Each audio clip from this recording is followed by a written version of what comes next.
Overlock মেশিনের গুরুত্বপূর্ণ একটা সমস্যা, স্টিচ কাউন্টার থেকে বারবার স্টিচ পাতলা হয়ে যায়। তো কীভাবে সমাধান করব আজকে সেটাই দেখাবো। দেখেন এটা হচ্ছে স্টিচ কাউন্টার, আর দেখেন এগুলো এটা কিন্তু সব কিছু লাগানো আছে, এখান থেকে খোলা হয়েছে।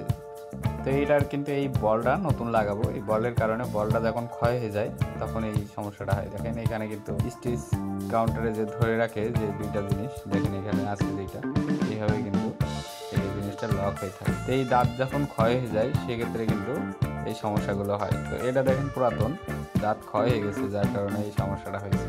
তো আমি এটা নতুন লাগাবো। দেখেন তো এই সমস্যা হলে কিন্তু আপনারাও কিন্তু সমাধান করতে পারবেন খুব সহজে। দেখেন এবার এই যে নতুনটা স্ক্রু দুইটা লাগাবো, এখানে একটা মাইনাস আর একটা এলিং স্ক্রু। তো এই লাগাই ফেলে এর ভিতরে জাস্ট বসাই দিয়ে স্টিচগুলো ঠিক করে দিই।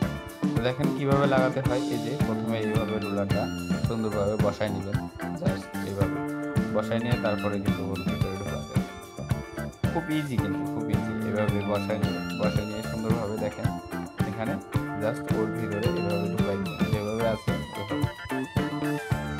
এভাবে ঢুকাই দিলে কিন্তু অটোমেটিক ওই রুলার ব্যারিংয়ের ভিতরে সুন্দরভাবে স্টিচ কাউন্টারটা বসে যাবে। তো বসে যাওয়ার পরে এখানে দেখেন মাইনাস স্ক্রু লাগাতে হবে, যেহেতু দুই পাশে লক আর একটা দুইটা অপশন আছে, তাই এখানেই মাইনাস স্ক্রুটা বসাবেন। বসিয়ে সুন্দর করে টাইট দিয়ে নিতে হবে, যে মাইনাস ড্রাইভার। তারপরে দেখেন এলিং গিটটাও এরকম টাইট দিয়ে নেবেন। টাইট দেওয়ার পরে এইভাবে এবার স্টিচ কাউন্টার থেকে পাতলা করবেন, স্টিচটা একবারে এইভাবে পাতলা করবেন। দেখবেন যে কী পজিশনে যায়, দুই পাশে বাঁধে কিনা কিংবা বেশি হয়েছে কিনা দেখে তারপরে দেখেন চালাই দেখ। এভাবে খুব সহজে কিন্তু আপনারা এই স্টিচ কাউন্টারের বলটা পরিবর্তন করে নিতে পারবেন ওভারলক অ্যামাটো মেশিন। তো ভিডিও ভালো লাগলে অবশ্যই একটা শেয়ার করে দিন। ধন্যবাদ সবাইকে।